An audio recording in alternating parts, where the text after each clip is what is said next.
Right. லைட்டை பற்றி பார்த்தோமா? 7th 8th 9th வரைக்கும் பார்த்தாச்சு, எல்லாமே பார்த்தாச்சு. இப்போ 10th பார்க்குறோம். இதில் இல்லாத மட்டும்தான் இது வரைக்கும் பார்க்காத நான் அப்டேட் பண்ணுவேன், மற்றெல்லாம் நீங்கள் தான் சொல்லணும். ஓகேவா? பார்ப்போம். லூமினஸ்னால் என்னென்னு பார்த்தோம்.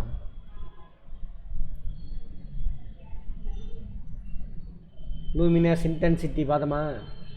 லைட்டு சம்மந்தமான. லூமினஸ்னால் லைட்டு. இங்கிலீஷ் தெரிஞ்சிருக்கணும். ட்ரான்ஸ்லேஷன் கேட்குறான் பார்த்துக்கங்க, தமிழ் கொடுத்து இங்கிலீஷ். நல்லா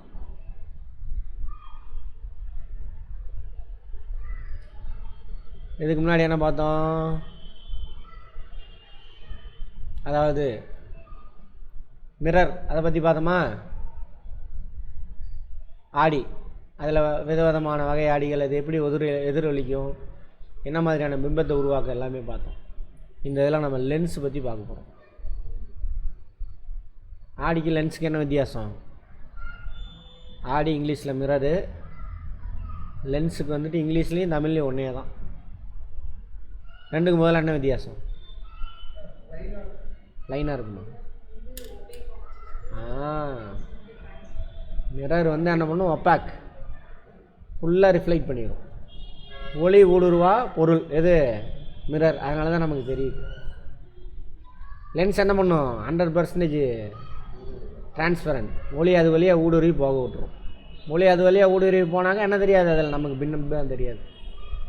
அதெல்லாம் லென்ஸ். கண்ணாடி போட்டிருக்கீங்களே, அவர் போட்டிருக்க கண்ணாடி, நம்ம கண்ணுக்குள்ளே பார்த்தோம்ல, கண்ணு கருவிலிக்கு நடுவில் என்ன இருக்கும்? லென்ஸ் இருக்கா? அதெல்லாம் வந்து என்னது? அதுதான். அதெல்லாம் எப்படிப்பட்டது? Transparent material. டிரான்ஸ்பரண்ட்னா என்னன்னு பார்த்தோம்? ஒரு பொருள் வழியாக லைட்டு டிரான்ஸ்மிட் ஆகுதா இல்லையா, ஊடுருவுதா இல்லையா அப்படிங்கிற அடிப்படையில் பொருளை எத்தனையாக பிரிப்போம்? 3ஆக பிரிப்போம். என்னென்ன? டிரான்ஸ்பரண்ட்டு, ஒப்பாக்கு, ரெண்டுக்கு நடுவில் இருக்கிறது இருக்குது டிரான்ஸ்லூசன். வளிமண்டலம் எப்படிப்பட்டது? இந்த 3ல் எது வளிமண்டலம்? அட்மாஸ்பியர். டிரான்ஸ்பரண்ட் எதுக்கு இவ்வளோ யோசிக்கிறீங்க? சூரிய ஒளி ஊடுருவி தானே வருது. இங்கே இந்த மாதிரி கேள்வியெல்லாம் நான் படித்ததே இல்லைடா. அப்படி பார்க்காதீங்க. ஒளி ஊடுருவி வருதா? என்ன எதை அடைப்படையில் 3? ஒளி அது வழியாக ஊடுருவி போகுமா இல்லையா? ஒளி ஊடுருவி வர்றதுனால தான் என்ன ஆகுது? தரையில் வந்து பொழுது நம்மளால் பார்க்க முடியுது. கரெக்டாக? நீங்கள் தெரியணும் பகலில், நீங்கள் தெரியுறீங்க, நான் தெரியுறேன், மழை தெரியுது, மரம் தெரியுது. வளிமண்டலத்தின் வழியாக ஊடுருவி வர லைட் அதில் பட்டு ரிஃப்ளெக்ட் ஆகிறதுனால தான் எல்லா பொருளும் நமக்கு தெரியுது பகல். கரெக்டாக? சரி, நீங்கள் சும்மா கவனிங்க. சரியா? லென்ஸ். மனிதனுடைய கண் என்னது? லென்ஸ் தான். முன்னோக்கி மைக்ரோஸ்கோப்பு டெலஸ்கோப்லாம் ரெண்டுமே யூஸ் பண்ணலாம். சாரி, மைக்ரோஸ்கோப்பில் எதை மட்டும் தான் யூஸ் பண்ணலாம்? அதையும் யூஸ் பண்ணலாமா? யூஸ் பண்ணலாம். ஆடியும் யூஸ் பண்ணலாம், லென்ஸையும் யூஸ் பண்ணலாம். ஓகேவா? சரி, இந்த லேபில் யூஸ் பண்ணுறதெல்லாம் வந்து என்னது? மைக்ரோஸ்கோப்பு தான், லென்ஸ் தான் லேபில் யூஸ் பண்ணக்கூடியதெல்லாம். ஒளியோட பண்புகள். ஒளி என்னது? ஒரு வகையான ஆற்றல், எனர்ஜி. ஆற்றல் என்ன? ஒரு வேலையை செய்கிறதுக்கான திறன். ஓகேவா? ஒளி எப்பயுமே எந்த மாதிரி ட்ராவல் ஆகும்?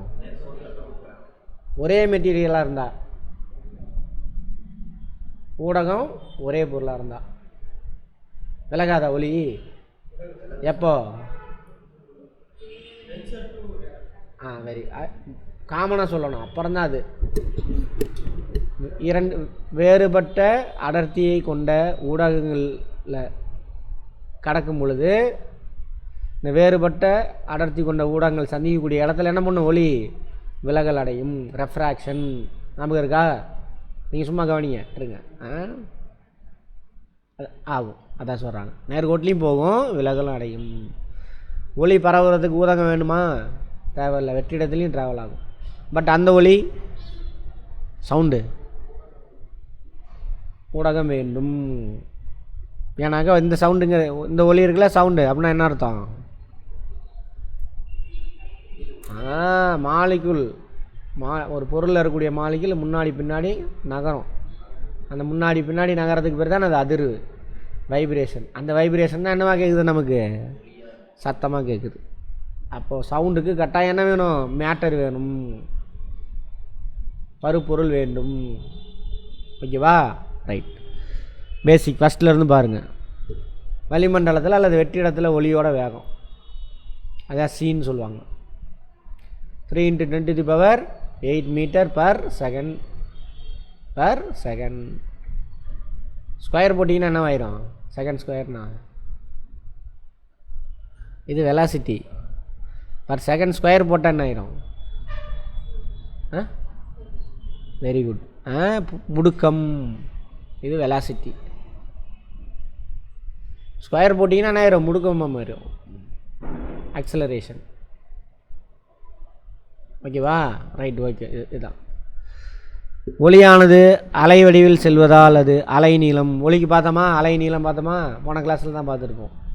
அதிர்வெண் ஆகிய பண்புகளை பெற்றிருக்கும்.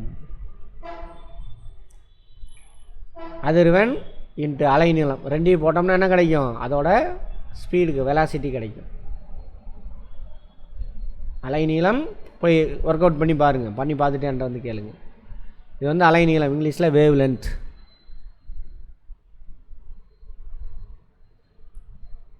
இது என்னம்மா? இது பேர் சிம்பிளுக்கு பேர் லாம்டாவா? லாம்டா. மற்றும் அதிர்வெண் வெலாசிட்டி. வெலாசிட்டி கிடையாது, அதிர்வெண். ஃப்ரீக்குவென்சி இங்கிலீஷில். என்னது? ஃப்ரீக்குவென்சி. அன்றைக்கி நான் கடைசியாக நடத்தின கிளாஸ் இருக்குல்ல, அது அப்லோட் பண்ணிட்டேன்னா ஃபிசிக்ஸு இல்லையா? போய் பாருங்கள். அது திரும்ப போய் பாருங்கள், ஈஸியாக இருக்கும். இதை கேட்பான், நோட் பண்ணிக்கோங்க. அடுத்தது, ஒளியின் வெவ்வேறு நிறங்கள் வெவ்வேறு அலைநீளங்களையும் அதிர்வெண்ணையும் கொண்டது. எல்லா லைட்டுக்கும் வெலாசிட்டி எவ்வளவு? Not only light, all electro magnetic waves, அனைத்து மின்காந்த அலைகளுடைய வேகம் எவ்வளவு? 3 × 10⁻³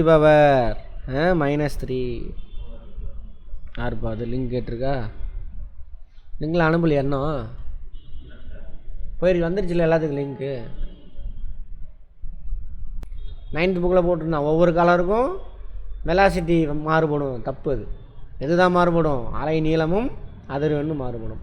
அலை நீளம் அதிகமாக இருந்தால் அதிர்வெண் எப்படி இருக்கும்? கம்மியாக இருக்கும். Inversely proportionate both are. அதாவது சரியா? எதிர்தகவில் அமையும். அதிர்வெண்ணும் அலைநீளமும் எதிர்தகவில் இருக்கும். அலைநீளம் அதிகமாக இருந்தால் அதிர்வெண் கம்மியாக இருக்கும். இருக்கிறதுலே விசிபிள் லைட்டில் சொல்லுங்கள் பார்ப்போம். அலைநீளம் அதிகமாக உள்ளது எது? ரெட்டு. ஓகேவா? விசிபிள் லைட்டில் சொல்லுங்கள். அலைநீளம் கம்மியாக உள்ளது எது? வயலட். அதனால தான் எதில் எனர்ஜி அதிகமாக இருக்கும்? வயலட்டில் தான் எனர்ஜி அதிகமாக இருக்கும், ஆற்றல். அந்த அடுப்பு கதையெல்லாம் சொல்லியிருப்பேன், அதை வச்சு லிங்க் பண்ணிக்கோங்க. அடுத்து கண்ணூறு ஒளி, அதான் விசிபிள் லைட். முன்னாடி சொல்லிட்டீங்க. ஊதா நிறம் குறைவான அலைநீளத்தையும், சிவப்பு அதிக அலைநீளத்தையும் கொண்டு.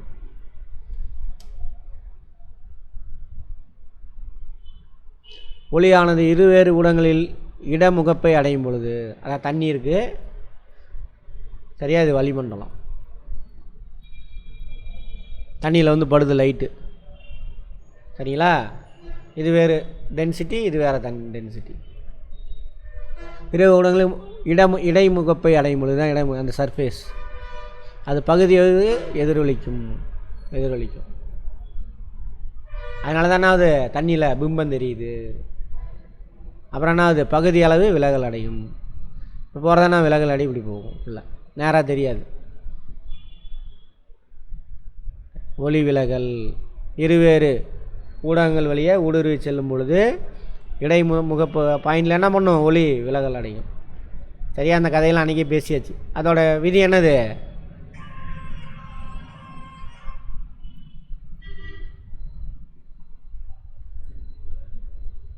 ஒரு ஊடகத்திலிருந்து மற்றொரு ஊடகத்திற்கு செல்லும் பொழுது படுகதிர், விலகுகதிர், படுபுள்ளி வரையப்படும் செங்குத்துக்குள் ஆகிய ஒரே தளத்தில் அமையும். பார்த்தோம்ல, அது இங்கேருந்து லைட்டு வருது, படு புள்ளி, இது விலகிறது, செங்குத்தான்னு வரைகிறோம். இதெல்லாம் என்ன இருக்குது? ஒரே பாயிண்டில் இருக்கும். இரண்டாம் விதி, இதான் ஸ்னெல் விதி அப்படின்றாங்க. முன்னாடி பார்த்தது, அதனால் நான் வேகமாக போகிறேன். பழைய கிளாஸை போய் பார்த்துக்கோங்க. படுகோணத்தின் சைன் மதிப்பிற்கும் விலகு கோணத்திற்கும் சைன் மதிப்பிற்கும் இடையே உள்ள தகவு ரேஷியோ. சரியா? இன்சிடென்ட், இது ரெஃப்ராக்ஷன் விலகு கதிர். இந்த கோணம் இந்த கோணம் ரெண்டுக்கு இருக்கக்கூடிய ரேஷியோ. சரியா? எப்படி இருக்கும்? ஆல்வேஸ் சேம் அப்படின்றாங்க. இந்த விதிக்கு பேர் என்னது? ஸ்னைல் ஏதோ ஒன்று வச்சுக்கோங்க. ஸ்னெல் விதி. அதான் நம்ம ஒளி விலகல், இதை வச்சு தான் ஒளி விலகலன்னு கண்டுபிடிக்கிறாங்க. சரியா? ஒளி விலகலனுக்கான இது என்னது? மியோ அப்படின்ற சிம்பிளை யூஸ் பண்ணுறாங்க. இது என்ன கிடையாது, யூனிட் கிடையாது, சிம்பிள் மியூ. ஒளி விலகல் எண்ணுக்கானது என்னது? மியூன்னு சொல்கிறாங்க. ஒளியின் திசை வேகமானது ஒளி விலகல் எண் அதிகம் உள்ள ஊடகத்தில் குறைவாக இருக்கும்.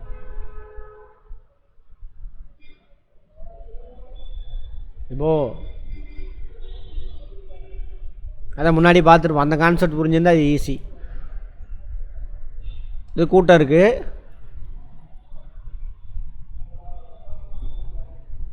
இங்கேருந்து வேகமாக ஒரு வண்டி வருது, பயங்கர வேகமாக 200 கிலோமீட்டர் ஸ்பீடில். ஸோ இந்த கூட்டம் என்ன பண்ண முடியும்? இந்த வண்டியை தடுத்து விலக வைக்க முடியுமா? அதான் சொல்கிறாங்க. அதே 10 கிலோமீட்டர் வேகத்தில் தான் ஒரு வண்டி வருது, அதை என்ன அங்கங்கே தடுத்து அந்த பக்கம் இந்த பக்கம் போய் நின்றும் சீக்கிரமே. அதான் அங்கே போட்டிருக்கோங்க பாருங்க. ஒளி விலகலன் அதிகமாக இருந்தால், கூட்டம் அதிகமாக இருந்தால் என்னது? அந்த ஒளி விலகல், அந்த கான்செப்ட். திசை வேகமானது குறைவாக இருக்கும். ஒளி விலகலன் அதான் நல்லா விளக்கம் அடையின்னு அர்த்தம். ஒளி விலகலன் குறைவாக இருந்தால்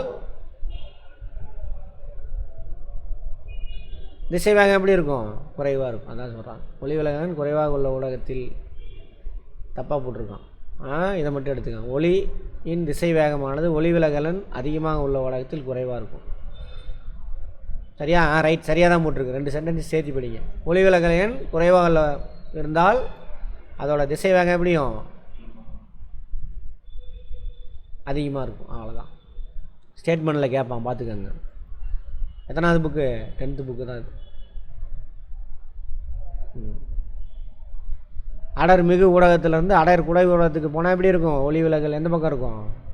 குத்துக்கோட்டை விட்டு விலகி செல்லும். Refract apart normal. அதே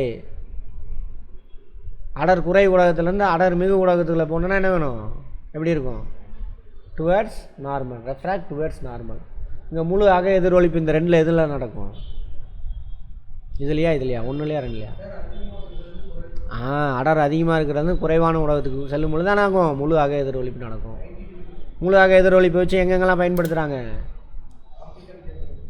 ஓஎஃப்சி, எண்டோஸ்கோபி கேமராவில் அந்த வயரு, அப்புறம் ரேடியோ வேவ்ஸ் அனுப்புகிறான்ல முன்னாடி, சேட்டலைட்லாம் இல்லாதப்போ போயிட்டு எந்த இடத்துல ரிஃப்ளெக்ட் ஆகும்? டோட்டலாக பூமிக்கு ரிட்டர்ன் வரும்.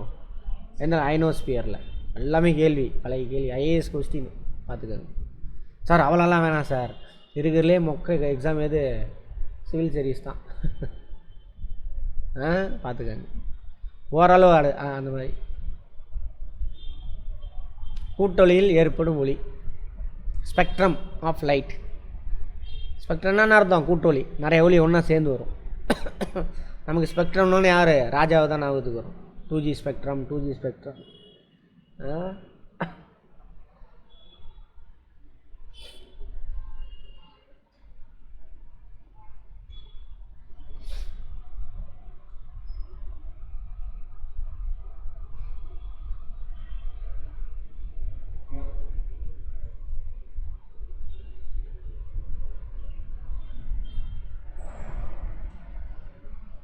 சூரியன் இருக்கு இல்லையா? சொருக்கு நம்ம பூமிக்கான லைட் எங்கேருந்து தான் கிடைக்கிது? ஒரே லைட் எங்கேருந்து வருது? சூரியன் தான் இயற்கையில். மற்றதெல்லாம் அந்த சூரியன்லேருந்து வந்த வெப்பத்தினால் உருவானது தான் அந்த லைட்டு, மற்றது எல்லாமே. ரைட். சூரியன்லேருந்து வரக்கூடிய ஒளி எப்படி இருக்கும்? வெள்ளையாக இருக்கும்.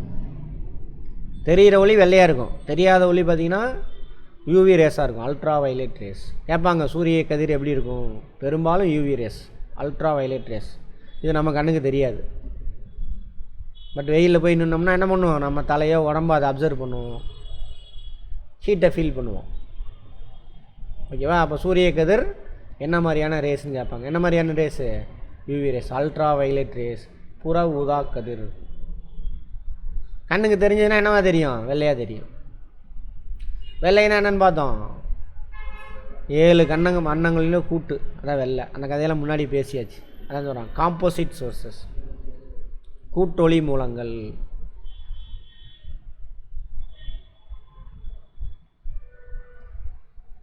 அப்போ 7 வண்ணங்கள் சேர்ந்தது தான் அது வெள்ளை கலர் லைட்டு. ஒவ்வொரு வண்ணத்துக்குனுடைய அலை நீளமும் அதிர்வெண்ணும் வேறு வேறு. சரியா? அப்போ அடர் குறை ஊடகத்துலேருந்து அடர் மிகு ஊடகத்துக்கு, அதாவது தண்ணி மழை பெஞ்சிருக்கப்ப நீர்த்தி விலைகள் எங்கே இருக்கும்? வானத்தில் இருக்கும். அது வெளியே ஊடுருவி வரும்பொழுது ஒளி விலகல் நடக்கும். வளிமண்டலத்தில் பூந்து வருது, நீர்த்து விலை இருக்குது. நீர்த்து விலை என்னது? வளிமண்டலத்தோட டென்சிட்டி அதிகம். திரும்ப அங்கே நீர்த்து விலையிலேருந்து என்ன பண்ணும்? திரும்ப வளிமண்டலத்துக்கு வரும். நீர்த்து விலையோட வளிமண்டலம் எப்படிப்பட்டது? டென்சிட்டி கம்மி. அப்போ 2 தடவை ஒளி விலகல் நடக்கும். அப்போ அலைநீளம் அதிகமாக உள்ளது லைட்டாக விலகல் அடையும், அலைநீளம் குறைவாக உள்ளது நல்லாவே விலகல் அடையும். ஓகேவா? அதனால் என்ன பண்ணுவாங்க? எல்லோரும் பிரிஞ்சிடுவாங்க. பிரிஞ்சு 7 பேர் தனித்தனியாக தெரிவாங்க. என்ன காரணம்? ஒவ்வொருத்தவங்களுடைய அலைநீளமும் வேறு. இதில் யார் கம்மியாக விலகல் அடைவா? எந்த கலர்? 7 கலரில் ரெட்டு. ஏன்? அலைநீளம் அதிகம். புரிஞ்சுதா? அதனால தான் எப்பயுமே ரெட்டு வந்து மேலே தான் தெரியும். ரெட்டு வந்து எங்கே இருக்கும்? மேலே தான் இருக்கும். கீழே எதுவும் போட்டிருக்கானா?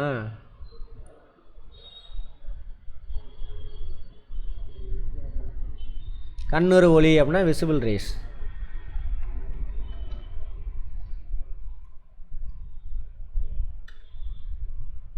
மேலே தான் இருக்கும். புரிஞ்சுக்கிட்டுனா ஜென்மத்திலையும் மறக்காது. இதெல்லாம் கேள்வி. ஓகேவா? மேலே இது லைட்டாக தான் விலகல் அடையும். இது நல்லாவே விலகல் அடையும். இங்கேருந்து தான் ஒளி வருதுன்னு வச்சுக்கோங்க. இந்த இடத்துல வருது, என்ட்ராகுது. இது லைட்டாக விலகல் அடைஞ்சு இவ்வளோ தான் போகும். இப்படி தான் வருதுன்னு வச்சுக்கோங்க. ஒளி லைட்டாக விலகல் அடையுது. இது நல்ல விலகல் அடையும், இங்கே வரைக்கும் போயிடும். புரிஞ்சுதா? எப்பயுமே ரெட்டு மேலே தான் இருக்கும். அதேமாதிரி சூரியன் எந்த திசையில் இருக்குது அதுக்கு ஆப்போசிட்டில் தான் என்ன இருக்கும்? வானவில் தோன்றும். அதிகாலைனா எந்த பக்கம் தோன்றும்? மேற்கில், வெஸ்ட்டில். சாயந்தரம்னா கிழக்கில் இருக்கும். சரியா? இதெல்லாம் கேள்வி கேட்டிருக்காங்க. எந்த பக்கம் இருந்துச்சு, சூரியனுக்கு எந்த திசையில் இருந்துச்சு, எல்லாமே. மேலேருந்து கீழே ஆர்டர் ஆளுது கேட்டிருக்காங்க, பார்த்துக்காங்க. வெப்ஜிஆர் இந்த கதையெல்லாம் பேசியாச்சு. இதில் எழுதும் பொழுது அந்த எலக்ட்ரோ மேக்னெட்டிக் வேவில் எழுதும் பொழுது என்ன பண்ணணும்? ஆர் எங்கேருந்து எழுதிட்டு போகணும். ஆனால் இதான் வேவ் லென்த். லெஃப்ட் சைட்லேருந்து எழுதிட்டு போகும்பொழுது என்ன இருக்கும்?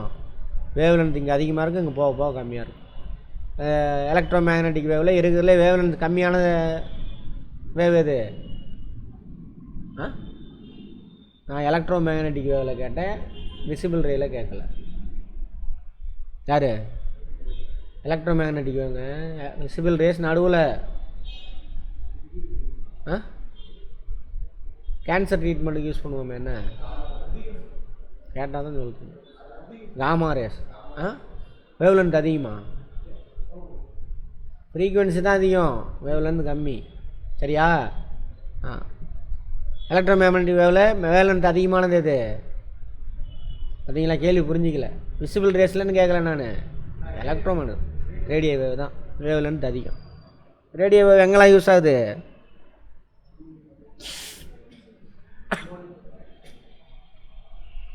கம்யூனிகேஷன் எல்லாத்துக்கும். நம்ம சுற்றிலும் எல்லாம் ரேடியோ வேவ்ஸ் தான் இருக்குது. உங்கள் ஃபோனுக்கு கனெக்ஷன்லாம் வருதில்ல. இங்கே நிறைய பேர்த்து இப்போ எங்கேயாவது அங்கே கீழே ஒருத்தன் பேசிகிட்டு இருப்பான், நம்ம உடம்புல பூந்து தான் அந்த வேவ் போயிட்டுருக்கும். அது எதுவும் ஆகாது. காமா ரேஸ் நம்ம உடம்புல பூந்துட்டு போனால் டேஞ்சரு, கேன்சர் வந்துடும். இது வேவ் லென்த் அதிகமாக, எனர்ஜி கம்மி. பார்த்தோமா? அதனால் பிரச்சனை இல்லை. கேளுங்க மணிகண்டன்.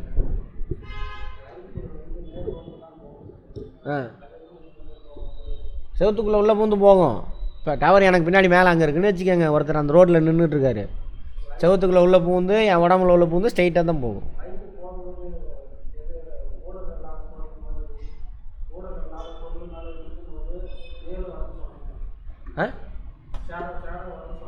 சரி, ஷேடோ வருதா? ஷேடோ கிளாஸ் இன்னொரு தடவை போய் பாருங்கள். நேரம் அங்கேருந்து வருது. என்னோடய உடம்பு என்னது ஒப்பாக்கு, என் உடம்பு தடுத்துக்குச்சு. அப்போ என் உடம்பு மட்டும் என்ன இருக்கும், அங்கே டார்க்காக இருக்கும். லைட் இல்லைன்னா அந்த இடம் என்னது டார்க்கு, அந்த டார்க்கு தான் என்னது ஷேடோ. புரிஞ்சுதா?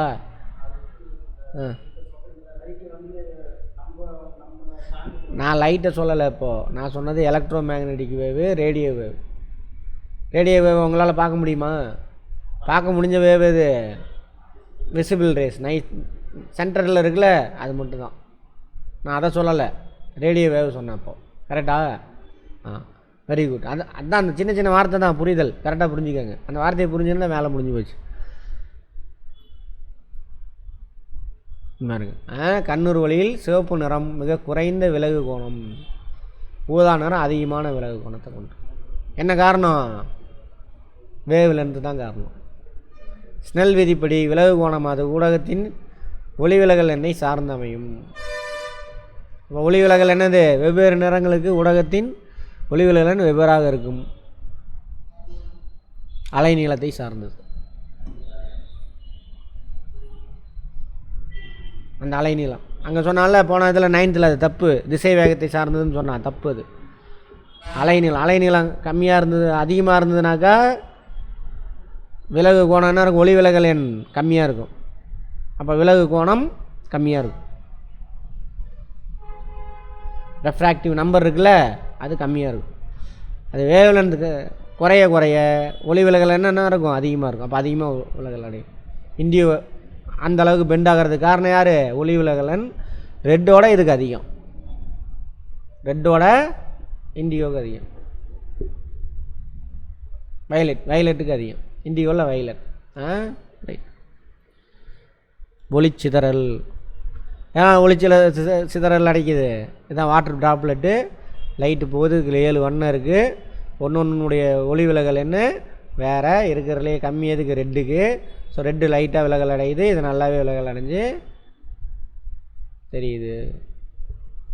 ஒளிச்சிதறல்லாம் நிறையா இருக்காமா, மீட்சி சிதறல். இது ஆனால் தேவையில்லை, இருந்தாலும் பார்ப்போம் எங்கே இருக்குதுன்னு மட்டுமா டச் பண்ணிக்கலாம். இது ஓவரு கொடுத்தா ஓவராக கொடுக்குறானுங்க, எல்லாம் ஒன்றும் கொடுக்க மாட்டேங்கிறானுங்க. இன்னும் நிறைய விஷயம்லாம் கொடுக்கவே இல்லை. அந்த கைனெட்டிக் எனர்ஜி, பொட்டன்ஷியல் எனர்ஜி, அதெல்லாம் எங்கேயுமே சொல்லலை. அதெல்லாம் ரொம்ப முக்கியமான பாயிண்ட்டு. ஃபிசிக்ஸ் புக்கில் எங்கேயுமே இல்லை, அதெல்லாம் கட் பண்ணி விட்டானுங்க. தேவையில்லாமல் இதை டீப்பாக கொடுத்து வச்சுருக்கானுங்க. அந்த பசங்களுக்கு தேவையே இல்லை. இது எலாஸ்டிக் ஸ்கேட்டரிங், ஒளி சிதறல். ஒளி சிதறல்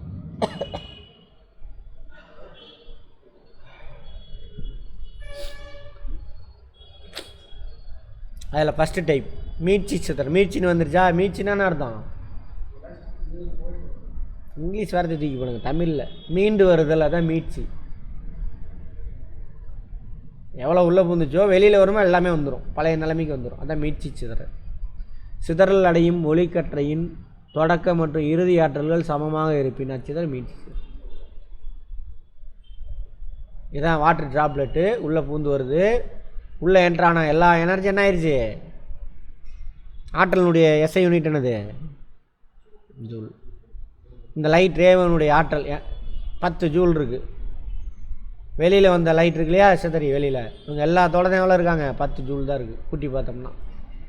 அப்போ இங்கே என்ன நடக்கலை? ஒளி, அதாவது ஆற்றல் இழப்பு நடக்கலை. ஸோ அதுக்கு பேர் என்னது?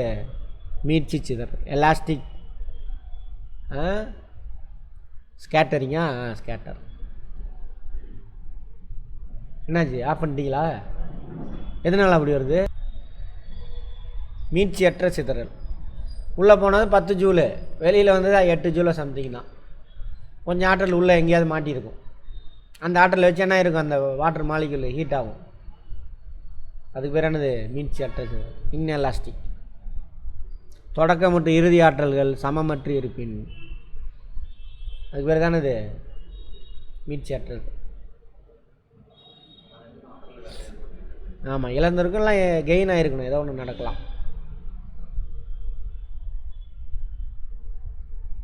இதில் இது வந்துட்டு எவ்வளோ ஆற்றல் உள்ளே போச்சு, எவ்வளோ ஆற்றல். இங்கே பாருங்கள், ஒளிக்கற்றையின் தொடக்க மற்றும் இறுதி ஆற்றலை அடிப்படையாக கொண்டு 2 வகை. அடுத்து பாருங்கள், சிதறலை உண்டாக்கும் துகள்களின் தன்மை மற்றும் அளவை பொறுத்தது. சரியா? துகள்களின் தன்மை மற்றும் அளவு.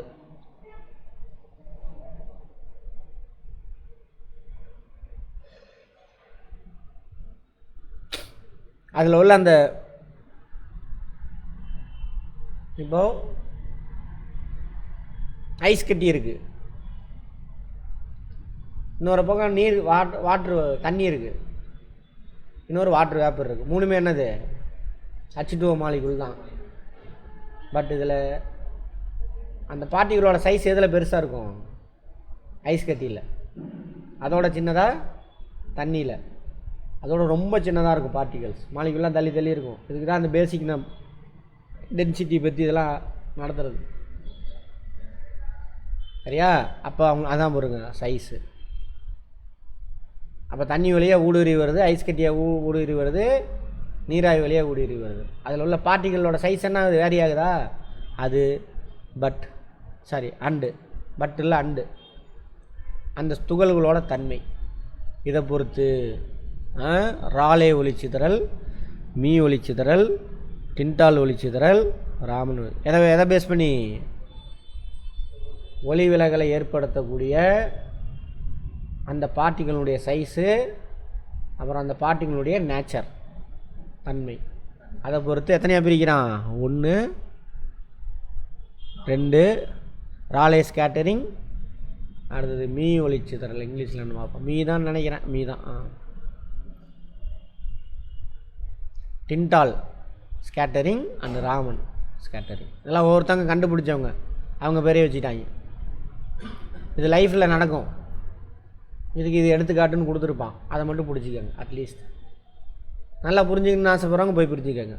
ராலே ஒளிச்சிதறல் ஸ்கேட்டரிங், ராலே ஸ்கேட்டரிங். சூரியனிலிருந்து வரும் ஒளிக்கதிர்கள் வளிமண்டலத்தில் உள்ள வாயு அணுக்கள் மற்றும் மூலக்கூறுகளால் சிதறடிக்கப்படுவதே ராலே. சூரியன்லேருந்து வரக்கூடியது வளிமண்டலத்தில் இருக்கக்கூடிய கேஸ் பார்ட்டிகள் இருக்குல்ல, அது ப்ளஸ்ஸு மூலக்கூறுகள், அதான் வாயு அணுக்கள் அப்புறம் மூலக்கூறுகள், ஆட்டம்ஸு மாலிகுல்ஸ். வளிமண்டலத்தில் இருக்கக்கூடிய அங்கே H2O மாலிகுல் சொல்லலை, என்னன்னு சொல்கிறான்? வளிமண்டலத்தில் இருக்கக்கூடிய அணுக்கள், எல்லா அணுக்களும் எந்தெந்த லேயரில் என்னென்ன இருக்குது அதிகமானு தெரியும் நமக்கு. அப்புறம் என்னது? மாலிகுல்ஸ். ஹைட்ரஜன் ஹீலியம்லாம் என்னது? அணுக்கள். H2 ஹைட்ரஜனு ஹீலியம்லாம் அணுக்களாக இருக்கும். ஓகேவா? அதே மூலக்கூறு H2O இதெல்லாம் வந்து என்னது? மூலக்கூறு. CO2 மூலக்கூறு, மாலிகுல்ஸ். கெமிஸ்ட்ரி புரிஞ்சிருந்தால் தான் இது புரியும். இந்த வார்த்தைக்கு அர்த்தம்லாம் மனப்பாடம் பண்ணிவிட்டு பக்ஸா மாதிரியானு சுற்றிட்டு இருக்கணும். ஓகேவா? ஆமாம், மாலிகுல் சொல்லலாம், காம்பவுண்டு சொல்லலாம். Molecule of compound, molecule of element, 2 வார்த்தை இருக்குது. இது வந்து மாலிகுல் ஆஃப் எலிமெண்ட்டு, இது மட்டும்தான் எலிமெண்ட்டு ஆட்டம். இது மாலிகுல் ஆஃப் எலிமெண்ட்டு, இது மாலிகுல் ஆஃப் காம்பவுண்டு. நமக்கு இருக்கா? கெமிஸ்ட்ரியில் பார்த்துருப்போம். பார்க்காதவங்க வெயிட் பண்ணுங்கள், எல்லா வார்த்தைக்கும் அர்த்தம் தெரியும். கெமிஸ்ட்ரி இதெல்லாம் சும்மா டுபாகூர் தான், ஒன்றுமே கிடையாது. வார்த்தையை புரிஞ்சுருந்தால் முடிஞ்சிச்சு. ராலே சிதறல் விதி.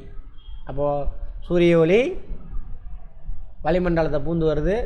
அப்படி வளிமண்டலத்தில் இருக்கக்கூடிய வளிமண்டலம்லாம் என்னென்னு தெரியும்? இல்லை ஆட்டம்ஸு அண்ட் மாலிகுல்ஸ். லைட் என்ன பண்ணுது? சூரிய லைட்டை ஸ்கேட்டர் பண்ணுவாங்க. ஸோ அதுக்கு பேர் என்னது? ராலே ஒளிச்சு. அதை கண்டுபிடிச்ச ஆள் பேர் அது. அதான் வேறு ஒன்றும் இல்லை. ராலே சிதறல் விதி, அதை கண்டுபிடிச்சிருக்காரு அவர். ராலே சிதறல் விதி நல்லா புரிஞ்சுக்கோங்க. இதனால தான் காலையில் இந்த விதியை வச்சு தான் கண்டுபிடிக்கலாம். காலையில் எப்படி இருக்கும்? விடிய காலையில் சூரியன் வரும்பொழுது ரெட் கலரில், ஆரஞ்சு, எல்லோ இருக்கும். சரியா? அதேமாதிரி சாயந்தரமும் சூரியன் மறையும் பொழுது சூரியன் எப்படி தெரியும்? ரெட்டாக.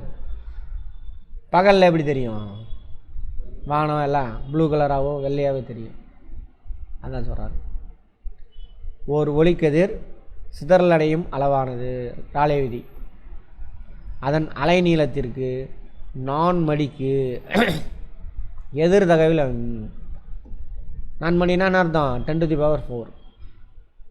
இது பேர் நம்ம பார்த்தோம், லாம்டாவா? எதிர் தகவு.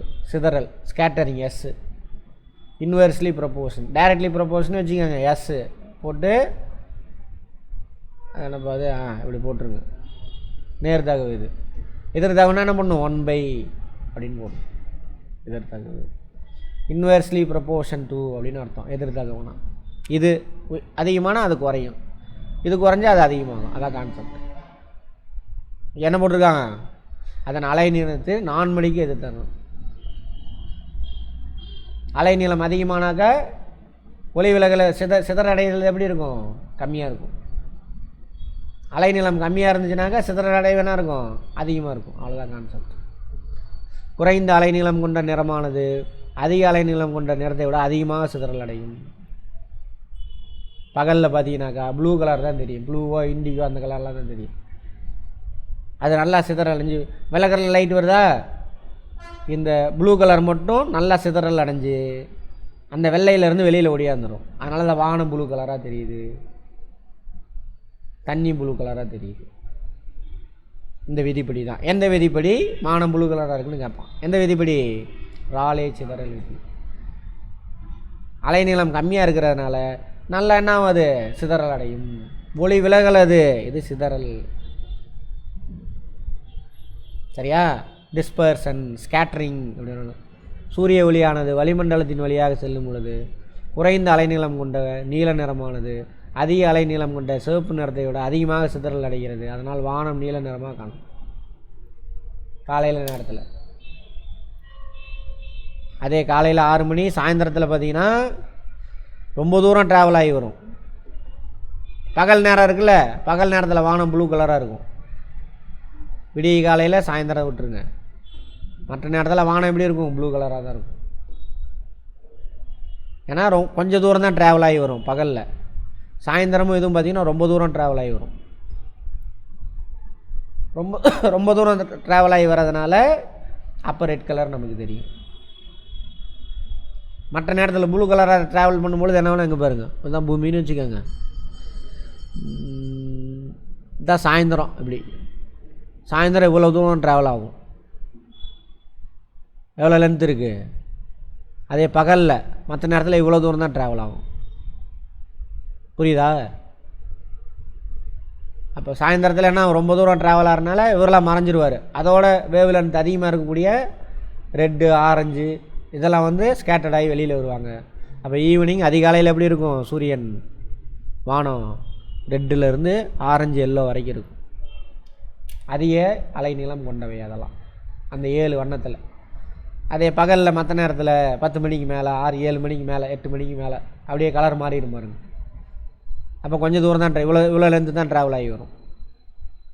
அப்போது ரெட்டு வந்து டிஸ்பர்ஸ் ஆகாது, ஸ்கேட்டர் ஆகாது. ப்ளூ, இண்டிகோ அதான் ஸ்கேட்டர் ஆகும். ஏன்னா அதான் வந்து என்னது? வேவ் லென்த்து கம்மி. ஸோ பகல் நேரத்தில் வானம் ப்ளூ கலராக இருக்கும். வானம் என்ன கலராக? அந்த கலர் தான் இதில் இருக்கும், தண்ணியில் இருக்கும். கடல் ப்ளூ கலராக இருக்கும். ஓகேவா? இந்த விதி கேட்பான், பார்த்துக்கோங்க. சூரிய உதயம் மற்றும் மறைவின் பொழுது சூரிய ஒளியானது நண்பகலில் இருப்பதை விட வளிமண்டல அதிக தொலைவு செல்ல வேண்டியிருக்கிறது.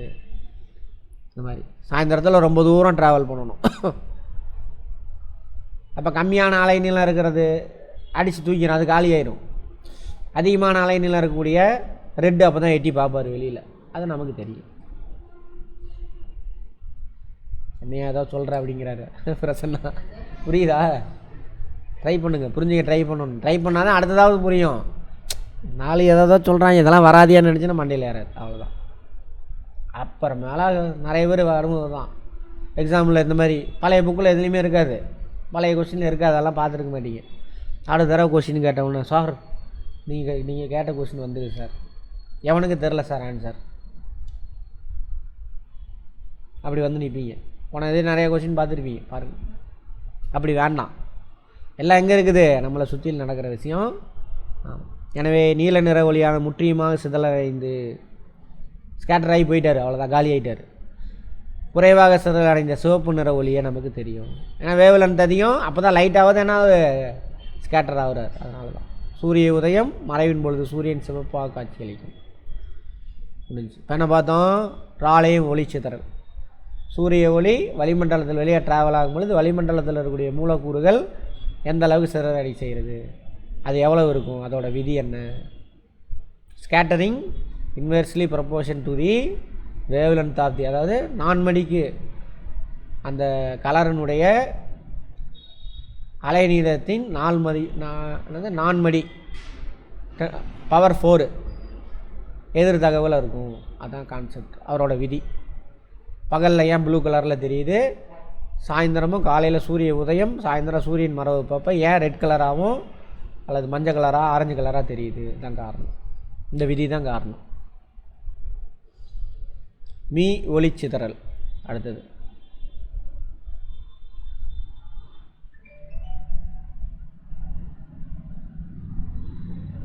நல்லா நோட் பண்ணிக்கோங்க. ஒளிச்சிதறலை ஏற்படுத்தும் துகளின் விட்டமானது. விட்டமாக இருக்குல்ல, இப்போ வாட்டர் ட்ராப்லெட்டு வச்சுக்கோங்க. அதோட ஒரு எண்டுலேருந்து இன்னொரு ரெண்டு எவ்வளோ லென்த் இருக்குது, அதான் வந்து என்னது விட்டம். இங்கிலீஷில் நம்ம டயாமீட்டர். அதோட விட்டம். படும் ஒளிக்கதிரின் அலைநீளத்திற்கு, அலைநீளம் எதில் இருக்கும், லென்த்து தானே அலைநீளமோ, இதுவும் மீட்டர். அப்போ இதோட விட்டம் மீட்டர், இதோட இது லென்த்து தான் ரெண்டுமே. அந்த ஸ்கேட்டர் பண்ணக்கூடிய பார்ட்டிகள் இருக்கு இல்லையா, அதோட விட்டமும் படும் ஒளிக்கதிரின் அலைநீளத்துக்கு சமமாகவோ, அதாவது படும் ஒளிக்கதிரினுடைய அலைநீளமும் சமமாகவோ அல்லது அலைநீளத்தை விட அதிகமாகவோ இருக்கும் பொழுது மீ ஒளிச்சிதறல் ஏற்படுது. முக்கியமான ஸ்டேட்மெண்ட் பார்த்துக்கோங்க. ஸ்கேட்டர் பண்ணக்கூடிய பார்ட்டிகள் அதோட விட்டம் டயாமீட்டர், எந்த ஒளி வருதோ அந்த ஒளியினுடைய அலைநீளத்திற்கு சமமாகவோ அல்லது அதோட அதிகமாகவோ இருந்தால் எது, ஸ்கேட்டர் பண்ணக்கூடிய பார்ட்டிகளுடைய விட்டம். ஒவ்வொரு வார்த்தையும் புரிய வச்சுட்டு வந்திருக்கு, புரிஞ்சிருந்தால் முடிஞ்சிச்சு. அதுக்கு பேர் தானே இது மீ ஒளிச்சிதறல். மீ இச்சிதறல் மீட்சி சிதறல் வகையை சார்ந்தது. மீட்சி எலாஸ்டிக். மீட்சினா என்ன அர்த்தம், உள்ளே எவ்வளோ எனர்ஜி போச்சோ அந்த எனர்ஜியெல்லாம் வெளியில் வந்திருக்கும். ஓகேவா, ரைட். மேலும் சிதறல் அளவானது ஒளிக்கதிரின் அலைநீளத்தை சார்ந்தது. அளவு எவ்வளோ சிதறல் அடைங்கிறது ஒளி நீளத்தின் அளவை பொறுத்து. சிதறல்னாவே என்னது, ஒளி அலைநீளம் தான், அந்த கதிரோட அலைநீளம். வளிமண்டலத்தின் கீழ் அடுக்கு பகுதியில் உள்ள தூசு, புகை, நீர்த்துளிகள் மற்றும் சில துகள்களால் மீச்சிதறல் ஏற்படுது. டஸ்ட் பார்ட்டிகள், தண்ணி, புகை, இதெல்லாம் வளிமண்டலத்தில் அடியில் இருக்கும். அட்மாஸ்பியர் இருக்குல்ல, இப்போ ரோட்லேருந்து பறந்த டஸ்ட்டு, துகள், தூசி. அப்புறம் நம்ம அடுப்பு எரிக்கிறது, விறகடிக்கிறது அந்த புகை, பைக்கிலேருந்து வரக்கூடிய புகை, அதில் உள்ள டஸ்ட் பார்ட்டிகள், நீர்த்துளிகள். சரியா, இது இல்லாமல் இன்னும் ஒரு சில துகள்கள். இவங்களாம் தான் என்ன பண்ணுறாங்க, மீச்சிதறலை ஏற்படுத்துகிறாங்க. ஸ்டேட்மெண்ட்டில் கேட்பான். ஏன்னா இதோட விட்டம் எப்படி இருக்கும், லைட்டோட வேவ் லென்த்துக்கு ஈக்குவலாகவோ அதிகமாகவும் இருக்குது. இவங்க தான் ஏற்படுத்துகிறாங்க. அதேமாதிரி மேகக்கூட்டங்கள் வெண்மை நிறமாக காட்சியளிக்க மீச்சிதறல் காரணமாக அமைகிறது. வெள்ளையாக இருக்கா,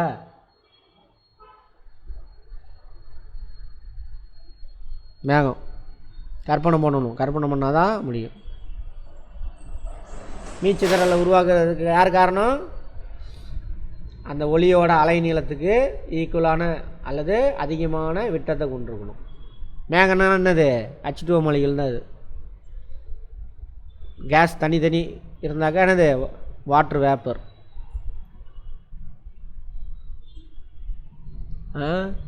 நீராவி. இது வளிமண்டலத்தில் மேலே போகப்போனா அந்த வாட்டர் வேப்பர் தள்ளி இருக்கிறது எல்லாம் ஒன்று சேர்ந்து சின்ன நெருங்கி வந்துடும். அப்போ இது ஒரு மாலிகுலாக மாறும், பெரிய பொருளாக மாறுது. மாலிகுல் சொல்ல முடியாது, பெரிய பொருளாக மாறுது. இப்போ டயாமீட்டர் அதிகம். சூரிய ஒளி சூரியன்லேருந்து வரும், உள்ளே பூந்து வரும். மீட்சி சிதறாது. உள்ளே என்ட்ரான எல்லா லைட்டும் அங்கங்கே சிதறி உள்ளே வேறு கலராக கூட இருக்கலாம். இங்கே வெளியில் வரும்பொழுது என்ன திரும்ப எல்லாமே ஒயிட்டாகவே மாறிடும். மேலே வரும்பொழுது ஒயிட்டு, உள்ளே வரும்பொழுது எல்லா எனர்ஜி வெளியில் வந்துருச்சு, ஒயிட்டாகவே வந்துருச்சு. அப்போ கீழேருந்து நம்ம பார்க்குறோம். அது அப்போ எப்படி தெரியும் நமக்கு, ஒயிட்டாக. ஓகேவா, சின்ன மேகமாக இருந்தால், பெரிய மேகமாக இருந்தால் வராது. அங்கேருந்து வரதுக்குள்ளே ரிஃப்ளெக்ட் ஆகி எல்லாம் மேலே போயிடும். அப்போ அங்கே இருட்டாக இருக்கும், கருங்கும்முன்னு இருக்கும். மேகத்தோட திக்னஸ் கம்மியாக இருந்தால் எப்படி இருக்கும் நமக்கு? இந்த மாதிரி பஞ்சு மிட்டாய் மேகம் இருக்குல்ல, அதெல்லாம் மீட்சி சிதறல். மீட்சி, அது ஒரு மீட்சி சிதறல், சிதறல், ஸ்கேட்ரிங். ஸ்கேட்ரிங் தான் அது மீட்சி. போன ஒளி எல்லாமே நான் வெளியில் வந்தோம். வெள்ளொலியானதுங்க பாருங்கள், மேகக்கூட்டங்கள் வெண்மை நிறமாக காட்சியளிக்க சிதறல் தான் காரணம். ஏன்னா பார்ட்டிகள் அதோட வேவ்லேருந்து இதெல்லாம் ஈக்குவலாக இருக்குது. வெள்ளொலி மேகத்தில் உள்ள நீர்த்துளிகள் மீது படும் பொழுது அந்நீர்த்துளிகள் அனைத்து நிறங்களையும் சமமாக சிதறல் அடைய செய்து வந்துடுது. உள்ளே போனதெல்லாம் வெளியில் வந்துடுச்சு, அப்போ வெள்ளையாக இருக்குது. அனைத்து நிறங்களும் ஒன்றாக சேர்ந்து திரும்பவும் ஒரே மாதிரி சிதறல் அடைஞ்சு உள்ளே போகுது. திரும்ப என்ன பண்ணுது? எல்லாம் ஒன்று சேர்ந்து வெளியில் வராங்க, வெள்ளையாக தெரியுறாங்க. பார்த்திபன் புரியுதா? இப்போ தான் லைட்டாக கொஞ்சம் கொஞ்சம் புரியுது.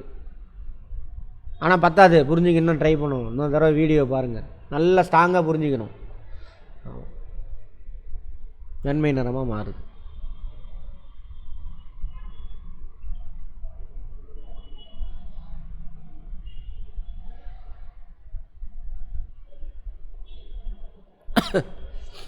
அடுத்து டின்டால் ஒளிச்சிதறல். இப்போ என்னென்ன பார்த்தோம்? ராலையை பார்த்துட்டோமா? Blue colour, red colour. ஒளிச்சிதறல் வாட்டர் பார்ட்டிகல்ஸ் அவங்க பண்ணுறது. அடுத்து டின்டால் ஒளிச்சிதறல். இது எல்லாமே வளிமண்டலத்தில் நடக்கிறத எக்ஸாம்பிளாக கொடுத்துருக்காங்க. மிக நுண்ணிய துகள்கள் மற்றொரு பொருளின் சம அளவில் விரைவி இருப்பதை கூழ்மம். கூழ்மத்துக்கு என்னம்மா பார்த்தோம்? கொலாய்டா.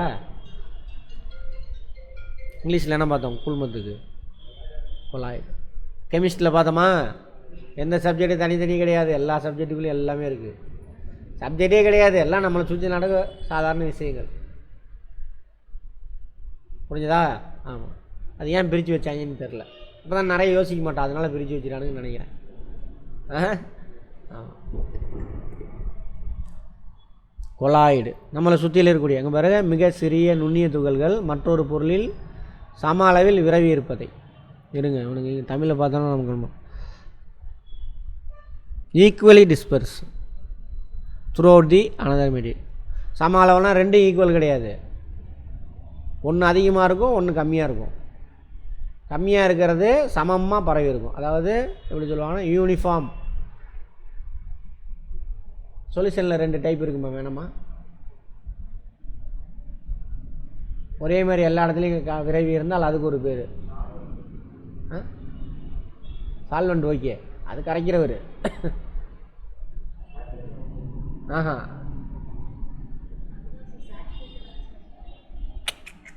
Saturated unsaturated. சேச்சுரேட்டட் அன்சேச்சுரேட்டட் இன்னொரு வார்த்தை வரும். சரி, அது பயிற்சிக்கும். அதெல்லாம் புகை, பால், ஐஸ்கிரீம், கலங்கலான நீர்.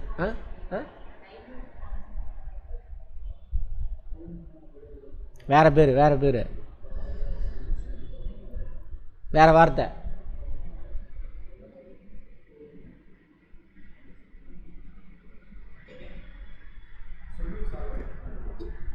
அது யார்? சால்வெண்ட்னா அதிகமாக உள்ளது, சொல்லிட்டுனா கம்மியாக இருக்கிறவர். இப்போ உப்பு கரைசல் ஒன்று சொல்லுவாங்களே, உப்பு கரைசல் ஒன்று, கம்மங்கூழ் ஒன்று, 2 வேறு.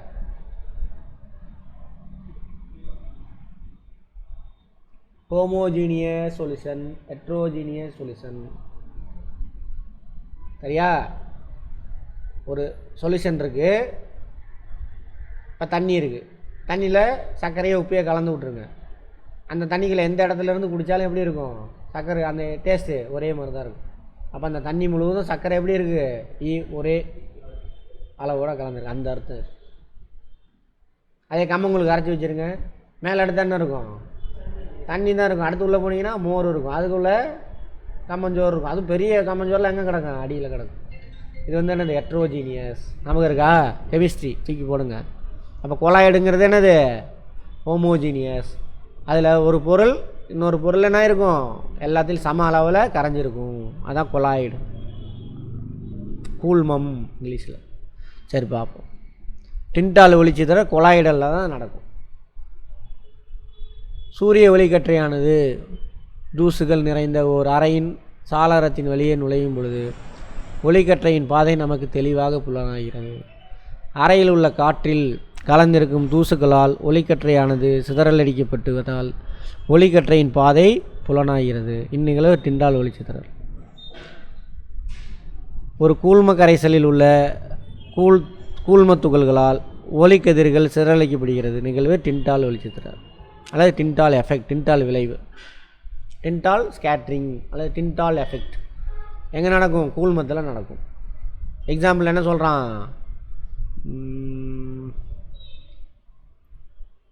வீட்டுக்குள்ளே மேலேருந்து வர ஒளி தெரியாது. உங்கள் வீட்டுக்குள்ளே ஏதாவது கூரையில் ஏதாவது ஓட்டில் ஏதாவது சின்ன ஓட்டம் இருக்கும். அதுக்குள்ளே என்ட்ரானோன்னு என்ன ஆகும்? நமக்கு அந்த ஒளி தெரியும். ஏன்னா நம்ம வீட்டுக்குள்ளே டஸ்ட் பார்ட்டிகள் நிறையா இருக்கும். அதில் உள்ள டஸ்ட் பார்ட்டிகள் தான் என்ன பண்ணுது? அந்த ஒளியை சிதறடிக்க வைக்குது. அதனால அந்த ஒளியோட பாதை நமக்கு தெரியுது. அவர் சிதறடிக்கலைன்னா என்ன ஆகுது? ஒளியோட பாதை நமக்கு தெரியாது. ஸோ இந்த எஃபெக்ட் தானே இது டிண்டால் எஃபெக்ட்.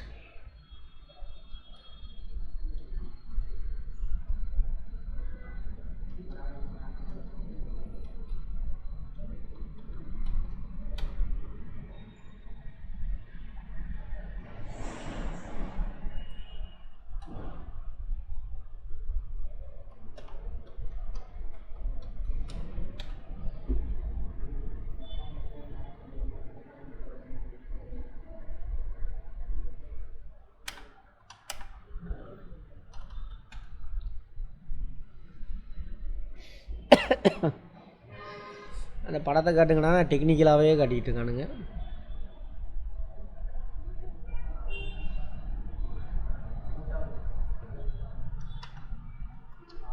அது பிடிச்சிக்கிச்சு, அது வேண்டாம்.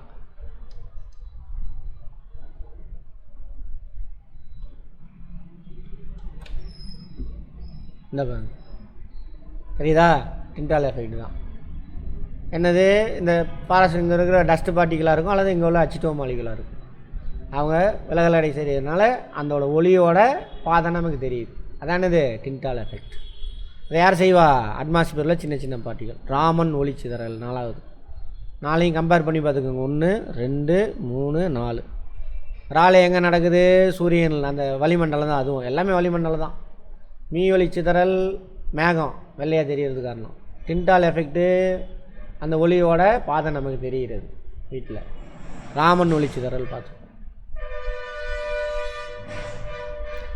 வாயுக்கள் அல்லது திரவங்கள் அல்லது ஒளி புகும் தன்மை கொண்ட திண்மங்களில் வாயுவாக ஒளி எது வழியாக பூந்து போகுதோ வாயுவாக இருக்கலாம், திரவமாக இருக்கலாம், திண்மமாக இருக்கலாம், கேஸாக இருக்கலாம், லிக்விடாக இருக்கலாம், சாலிடாக இருக்கலாம்.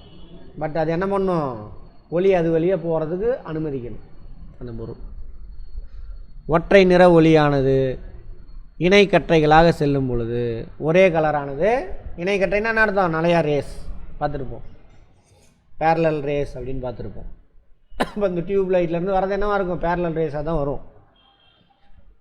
சரியா? அவற்றின் ஒரு பகுதி சிதறல் அடைகிறது, உள்ளே போகுது. அதில் ஒரு பாட்டு எல்லா ரேஸ் இல்லை, 10 ரே உள்ளே போகுது, ஒளி கதிர் உள்ளே போகுது. அதில் ஒரு பாட்டோ 2 பாட்டோ. சிதறல் அடைந்த கதிரானது படுகின்ற கதிரின் அதிர்வெண்ணை தவிர சில புதிய அதிர்வெண்களையும் உள்ளடக்கியதாக இருக்கும். அந்த பொருள் மேலே படுது பாருங்க. இந்த அந்த கண்ணாடி தண்ணி ஏதோ ஒன்று வச்சுக்கோங்க, உள்ளே என்ட்ராகுது. இப்போ அதிர்வெண் என்ன ஆகுது? ஏதோ சம்திங் இருக்குது அதிர்வெண். ஃப்ரீக்வன்சி இருக்குல்ல, சம்திங் 10 ஹெர்ட்ஸ்னு வச்சுக்கோங்க.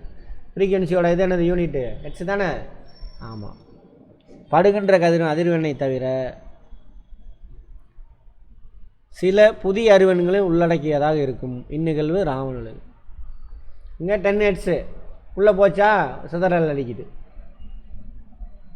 அப்போ எக்ஸ்ட்ரா கொசுவா அது அது உள்ளே என்ட்ரான் 10 ஹெர்ட்ஸோட படுகதிர் உள்ளே போகும்போது அது சிதறல் அடையுது.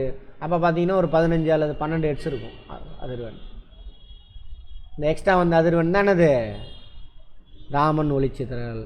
ஒளிக்கற்றையான தூய திரவங்கள் ஒளிபுகும் தன்மை கொண்ட திண்மங்களில் வழியே துகள்களுக்கிடையான இடைவினை புரிவதன் காரணமாக ஒளிக்கதிரின் அலைநீளம் அதிர்வெண்ணில் மாற்றம் அடையும். அலைநீளம் அதிகமான அதிர்வெண் குறையும், அலைநீளம் குறைஞ்சால் அதிர்வெண் அதிகமாகும். அதான் சொல்கிறாங்க. மாற்றங்கள் ஏற்படும். இந்நிகழ்வை ராமன் ஒளிச்சிதறல் எனப்படும். படுகதிரின் அதிர்வெண்ணுக்கு சமமான அதிர்வெண்ணை கொண்ட நிறமாலை வரிகள் ராலே வரிகள். ராலே பார்த்துட்டோமா? எவ்வளோ என்ட்ராச்சோ அதே தான் அங்கேயும் வரும், ஒன்றும் பிரச்சனை கிடையாது. ஓகேவா? ரைட். என்றும் புதிய அதிர்வெண்களை கொண்ட நிறமாலை வரிகள் ராமன் வரிகள். எக்ஸ்ட்ரா என்ன இருக்குது? அதிர்வெண் இருக்குது, ஃப்ரீக்குவென்சி. அப்போ எனர்ஜி ஃப்ரீக்குவென்சி அதிகமான என்ன ஆகும்? எனர்ஜி அதிகமாகும். சரியா? அது படுகதிரின் அதிர்வெண்ணை விட குறைவான அதிர்வெண் கொண்ட நிறமாலை ஸ்பெக்ட்ரம் சொல்லுவாங்க வரிகளை ஸ்டோக் வரிகள் என்றும். Stroke race. படுகதிரின் அதிர்வெண்ணை விட அதிகமான அதிர்வெண்ணை கொண்ட நிறமாலை வரிகளை ஆன்டிஸ்டோக் வரிகள். ஆன்டிஸ்டோக் இங்கிலீஷில் அதே தான், ரேஸ் என்றும் அழைக்கின்றன. உயர் வகுப்பில் பார்ப்பாங்க. அப்போது ராலேவுக்கு ஆப்போசிட் தானே அது ராமன். ராலே வந்துட்டு என்ன சொல்கிறாங்க? எவ்வளோ லைட் உள்ளே போச்சோ அவ்வளோ ஈக்குவலாக வெளியில் வந்துடும், அவ்வளோ அதே ஆற்றல். பட் ராமன் என்ன சொல்கிறாரு? ஒன்று உள்ளே என்ட்ராகும் பொழுது எவ்வளோ ஃப்ரீக்குவென்சி இருக்கோ அதோட அதிகமாகவோ அல்லது கம்மியாகவோ இருக்கும். சரி, அதுக்கு பேர் மீட்சி அற்றது. அதுக்கு பேர் என்னது? மீட்சி அற்றது. அதான் ராமன் ஒளிச்சித்திரன். ஸ்டோக்கு எவ்வளோ உள்ளே போச்சோ அதோட என்னது? குறைவானது வெளியில் வந்துச்சு அப்படின்னா என்ன அர்த்தம்? அதுக்கு பேர் ஸ்டோக் ரே. அதிகமாக வந்துச்சு உள்ளே போனதோட ஃப்ரீக்குவென்சி அதிகமாகுது, அப்போ என்ன எனர்ஜி அதிகமாகும். அதுக்கு பேர் என்னது? Anti stroke.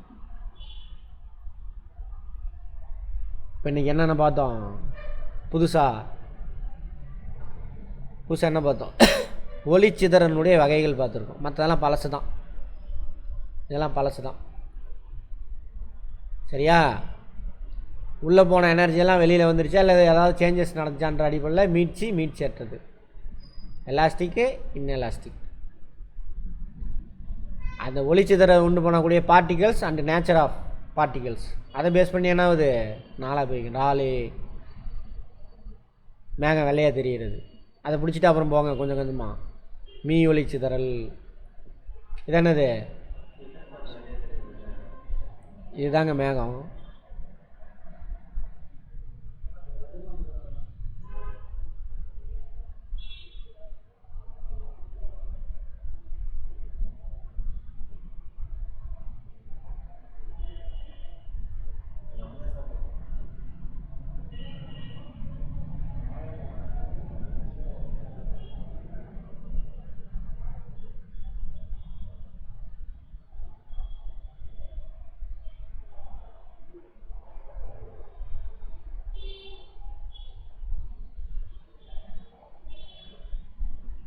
என்ன தப்பாக சொல்லியிருக்கேன்?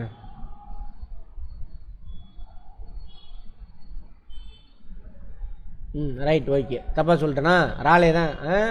ப்ளூ கலராக தெரியுது, ரெட் கலராக தெரியுது, இதெல்லாம் வந்து ராலே. மீ ஒளிச்சிதறல் தான் இது மேகம் வெள்ளையாக தெரியுது. அடுத்தது டின்டால். அந்த வீட்டுக்குள்ளே அந்த லைட்டோட அந்த பாத்து நமக்கு தெரியும். ராமன் ஒளிச்சிதறல். ராலேக்கு அப்படியே ஆப்போசிட்.